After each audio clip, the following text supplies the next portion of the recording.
Bobby towards the Frightbox recording here to explain to you why using the wrong impulse response will result in bad guitar tone.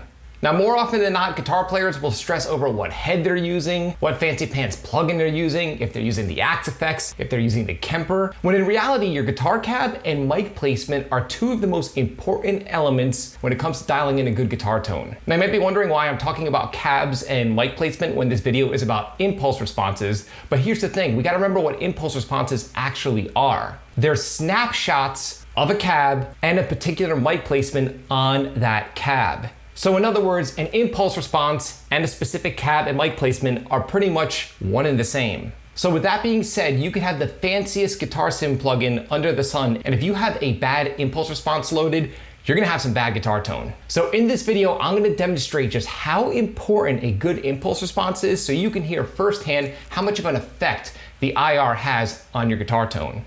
Okay, so in my session here, I have two DI tracks, and they are both loaded with the TSC Audio X50. Now this is a very basic plugin, but I do like it because it contains everything I need and nothing I don't. And most importantly, I could use my own custom impulse response or any other impulse response for that matter. So just to show you the whole chain, I'm using the X50, and my X50 is being sent to a guitar submix with just a little bit of multi-band compression just to control the palm mutes with a touch of EQ.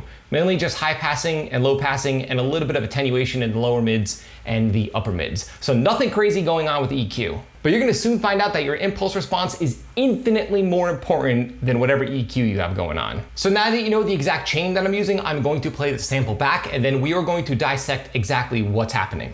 Let's check it out.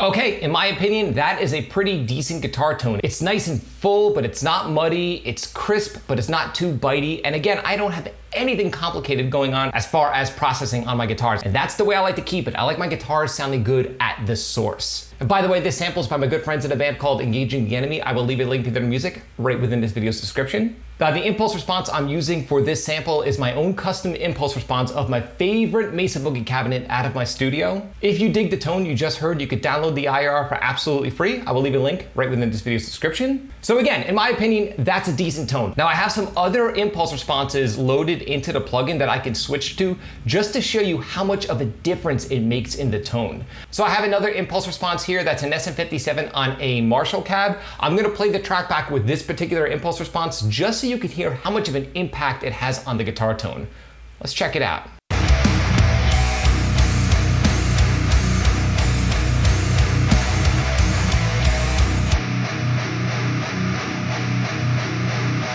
Okay, in my opinion, that is not very good. That's a very muddy guitar tone. You could sit there EQing this guitar track all night long. You are not gonna get it to sound right because the impulse response is just shot. To me, it sounds like there's something weird going on. Phase-wise, it's just not working for me. Me personally, I prefer an impulse response that's nice and balanced, and to me, that is not balanced at all. So let's try another one. Okay, I have one of a V30. I'm gonna just drag it to the other track. Now let's hear how this sounds.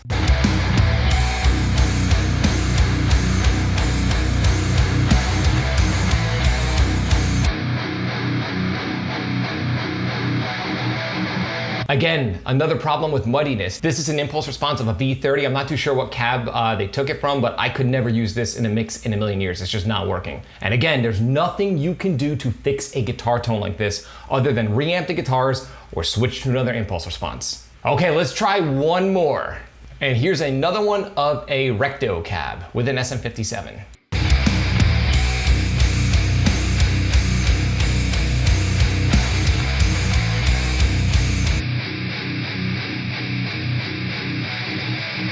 To me, this is like nails on a chalkboard. Not only is it muddy, but it's also extremely shrill. So again, another impulse response that unfortunately I'm sure people are out there using, struggling, EQing it to death when in reality they should just be using a better impulse response in the first place. So as you can hear, utilizing a different impulse response will have a massive effect on your guitar tone. And even if you're not using amp sims and you're miking up a real amp, switching the mic placement, I don't care if you move your mic half an inch, it's gonna have a massive effect again on the guitar tone. I would go as far as to say that your cab and mic placement make up 75 to 80% of your tone even. Okay, so now that we've heard those 3 other impulse responses, let's go back to the original and see how it compares.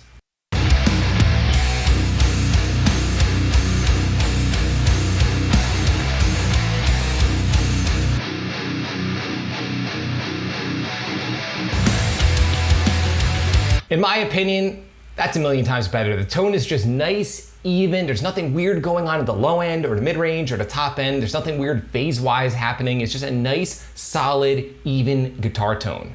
Now, I've had a bunch of people download this impulse response and send me their mixes with amazing results. And I would just like to quickly shout out Mr. Jimmy Judas Beer Brand for sending me some of his killer mixes with this particular IR. I'm blown away by the results. I'm gonna play one of his mixes and just listen to the amazing results that he's getting with this thing.